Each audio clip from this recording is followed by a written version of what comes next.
تنبل سړی. په وختونو کې په یو کلي کې یو تنبل هلک د احمد په نوم خپل مور سره ژوند کاوه. هغه دومره تنبل و چې حتی د ګوتو ښورول یې ورته سخت ول. مور یې د خدمتګار په حیث کورونو کې کار کاوه او خپل ځان او زوی ته یې ډوډۍ راوړله. هره ورځ خلکو په احمد باندې ملنډې وهلې. مور یې له دې حالت څخه راضي نه وه. یو ورځ مور یې ډېره مریضه شوه او 2 ورځې ونشو کولی چې کار په سر لاړه شي. هغې له خپل زوی څخه وغوښتل چې لاړ شي کار وکړي او یو څه کور ته راوړي. احمد هم پوه شو چې زه باید کار وکړم.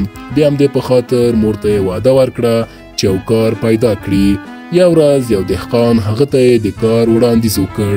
احمد هم ومنله. کله چې کار یې خلاص شو دهقان احمد ته یې 2 دانې سکې ورکړې. احمد له هغه څخه یې مننه وکړه او د کور په خوا روان شو. د راتللو په وخت کې هغه څخه سکې ورکې شوې ځکه چې سکې له لاس څخه غورځېدلې وې. هغه په خواشینۍ سره کور ته راغی او ټوله کیسه یې مور ته وکوله. مور یې احمد ته وویل چې نور هر شی باید په جیب کې کیدي. په بلې ورځ یو د شیدو پلورونکی احمد ته یې د کار وړاندیز وکړ. احمد ومنله. دا ځل احمد ته یې یو مرتبان شیدې ورکړې تر څو کور ته یې ویسي. هغه هم د مور په خبره یې شیدې په جیب کې کېښودلې خو ټولې شیدې له احمد څخه تویې شوې. کله چې هغه کور ته راغی مور ته یې بیا ټوله کیسه وکوله. مور یې ورته وویل خیره زویه ته باید د شیدو مرتبان په سر باندې د کیدې. په بلې ورځ احمد بیا د شیدو پلورونکي سره کار وکړ. کله چې د احمد کار خلاص شو د شیدو پلورونکی هغه ته یو ټوټه پنیر ورکړ.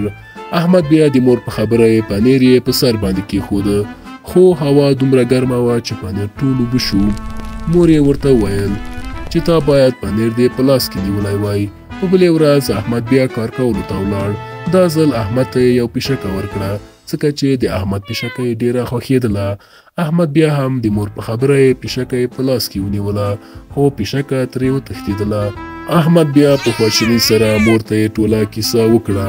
مور یې ورته وویل چې تا باید پیشکه په یو رسۍ کې تړلې وای او کور ته دې راوړې وای. په بلې ورځ احمد ته یې یو ټوټه غوښه ورکړه. احمد بیا هم د مور په خبره یې غوښه یې له یو رسۍ سره وتړله او تر کوره پورې په کش کولو راوړه. غوښه هم ټوله خرابه شوې وه. مور یې کله چې دا حالت ولیده په احمد باندې په قاره شوه او ورته یې وویل چې ته هیڅ کار سرته رسولی نشي. دا باید غوښه د اوږو په سر ایښې وای او راوړې دې وای. ورځې تېرې شوې. دا ځل صاحب کار احمد ته یو دانه خر ورکړ.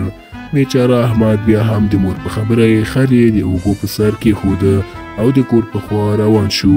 په لارې کې یوه 8 کلنه نجلۍ کله چې احمد یې ولیده خندا ته یې شروع وکړ او تر ډېر وخت پورې خاندلې. د هغې نجلۍ په لار ډېر یو بډایه سړی په کلي کې و. هغه ډېر خوشحاله و او له خوشحالۍ څخه یې ژړل.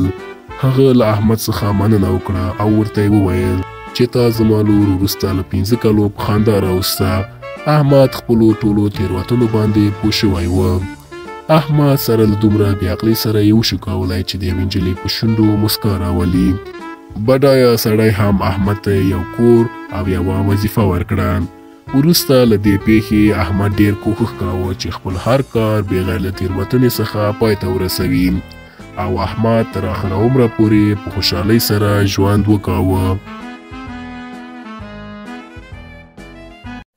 د نورو ویډیوګانو لپاره زموږ چینل لایک، سبسکرایب او زنګوله ووهئ.